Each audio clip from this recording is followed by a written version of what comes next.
Hi everyone, it's Heidi from flutterbyheidi.wordpress.com, back again with another Ferrero Friday project, and this time it's a dinky little version with one of these straw handles, which I've seen, I've cased from one of the German demonstrators. I'll put the details on my blog.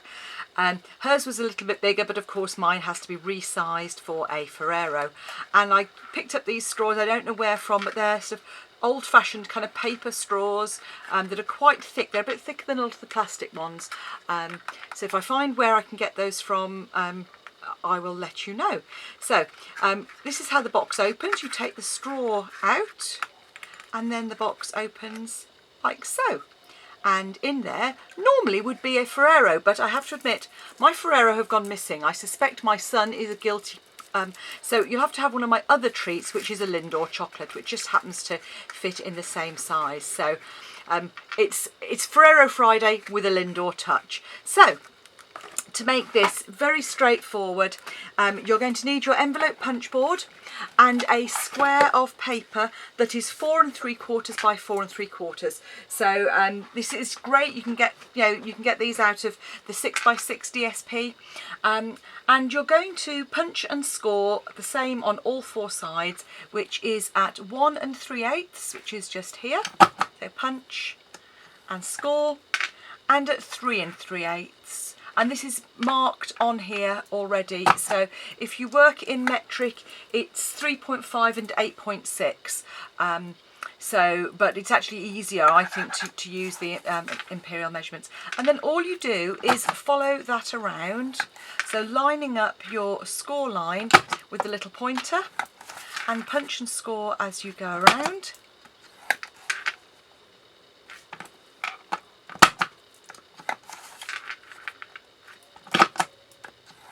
So this is our last side. Okay, and then all you need to do is just to neaten those corners off, just round them off in the top, just like so. Okay, so there we go. Having done that, we can put that away. Next thing to do is to burnish those score lines. So use your ordinary bone folder or the one that comes with the envelope punch board. I've used that because it happens to be handy, and just fold and burnish all of those all the way around. Then you're going to cut up on one of these sides like so, just either side on that score line, and then on the opposite where you've made the cuts, you're just going to fold. Because it's DSP, it's easy to do, and just fold that and do the same on the opposite side as well. Okay, so having done that, you just need to cut straight across the ones that you've just folded.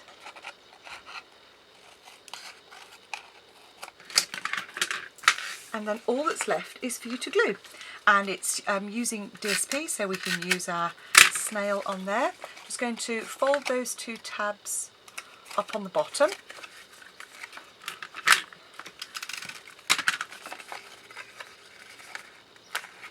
so just without gluing it, line that up on the bottom, and then I'm just going to put a little bit of glue on each of these on the front.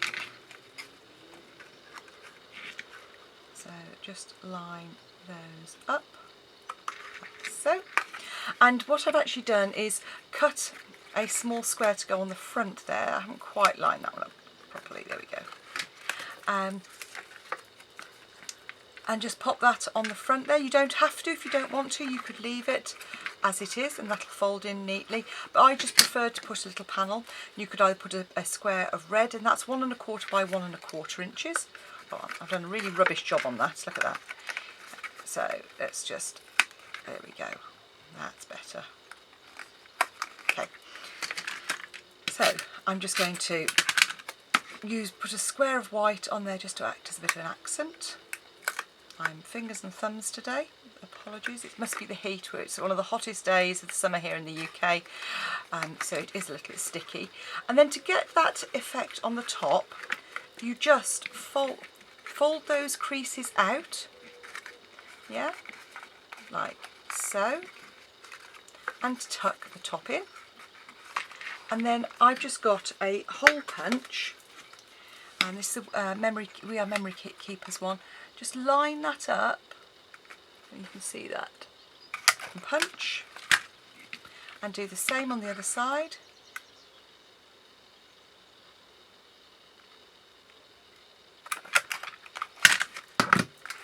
Pop your, hopefully your Ferrero or your Lindor chocolate, which is here, inside. That flap folds down, and then your straw goes through the top there, and that just fits straight through the top, and that holds it closed. And then to decorate it, I've just taken a scrap of white card, and I've used the stamp set Sweet Stack, which is the one that goes with the Cutie Pie framelits, which is this one here. You've got lots of different bits in there, and so all I've done is stamped that one. My real red is very juicy, and then using the punch, which is the 1.25 inch punch, just come in and punch that out, and that then will layer up just with the dimensional on the front of your box. So that's like so. And then what I've done is taken the boho blossom punch, and I have just got the underneath, you can see you've got the smallest little flower, with a scrap piece of card. I just come in on the corner here and just punched. Not very well, let's try again. Punched 2 flowers, and I've layered those up using a little bit of either wet glue or a glue dot. Either of those would work equally as well if you've got the time, then the wet glue. And I've just offset those slightly, like so. And then I've just take those and come in, put it on your piercing mat, or I've got one of the inserts, and just press down with the reverse end of your pokey tool. A dab more glue on there. And then I've just come in with one of our rhinestones, which are gorgeously glittery, and just take one of those and pop it in the centre there.